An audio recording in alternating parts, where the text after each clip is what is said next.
The true meaning of heirloom in the sense of fresh produce is these are old varieties that have been handed down from one generation to the next. I've always wondered what heirloom is, and I'm going to invite an expert on heirloom tomatoes on camera shortly. Actually, I'm going to invite him on camera right now. Chris from Wandin Farms, come over and tell the chefs of Melbourne what heirloom actually means, because it's always wondered. How you going, Chris? Good, mate. How are you? Great to see you, great to see you. So we're here at Wandin Farms, about an hour far east of Melbourne, in the beautiful Yarra Valley, and here with Chris Manners, the owner of Wandin Farms. Let the chefs of Melbourne know what heirloom actually means. There's a lot of beautiful, colourful produce out there in the marketplace these days, and the word heirloom's bandied around quite a lot, and there can be quite a lot of confusion for people as to what it really means. But the true meaning of heirloom in the sense of fresh produce is these are old varieties that have been handed down from one generation to the next, certainly from one season to the next, and quite often within family units, handed down over many, many years.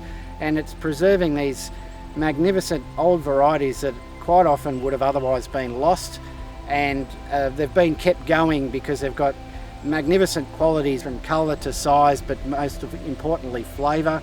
And that's what we're doing here, is keeping these old-fashioned varieties going. Beautiful. And bringing these magnificent flavours through, which have often been lost with modern plant breeding. The expert, the multi-award-winning farm here at Wandin Farms, Chris. My hat goes off to the hard work that goes into growing heirloom tomatoes.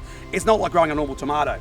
There is a lot more work involved in obviously growing heirloom tomatoes, and it's a very limited season. They're a beautiful product, grown here in our beautiful, rich, deep red volcanic soil. And that's part of what gives us the flavour profile in all of our crops.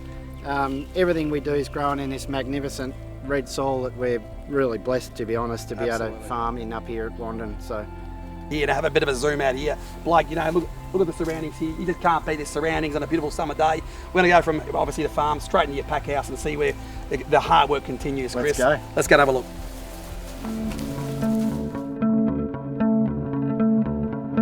Amazing heirloom cherry tomatoes here, a great variety of red. Tell the chefs of Melbourne more about the varieties of the table here, Chris. So yeah, here we've got 10 different genuine heirloom cherry tomatoes that we're growing out in our beautiful red soil where we've just come from out in the paddock. And what we do here in front of you is we medley these out in a 10 variety medley mix for you guys to enjoy. Amazing. And they're a 400 gram punnet, Chris? These are 400 gram punnets. Beautiful. And available for the whole season? Yep, they go right through from the last, say, 3 or 4 weeks right through to the end of May. Beautiful. Amazing heirloom cherry tomatoes. We're excited here at Greenlands Fruit. And Chris, I don't know about you, but I'm a bit hungry, so let's head out and actually try some of these tomatoes. Sounds terrific. Let's go and have a look. Got a beautiful selection here of our genuine heirloom varieties. We've got some green zebras, we've got some Costaludo genovese. Amazing. We've got some yellow ox hearts. They're all looking and tasting amazing at this time of year, as you can see, and we're about to try some and put them to the test. Grown with love, locally produced, local farm. It can't be Victorian and Australian produce. I'd like to thank Chris for allowing us to come out to do a farm Thanks tour. for coming. We're on the farm tour series, and let's dig in, Chris. Let's get into it. They're good, mate. They are good. If I don't mind saying so myself, that is really good. Seasonal produce, amazing produce grown with love. Chris, thanks again for inviting us out to Wandin Farms. Great to have you out, guys. Cheers, everyone.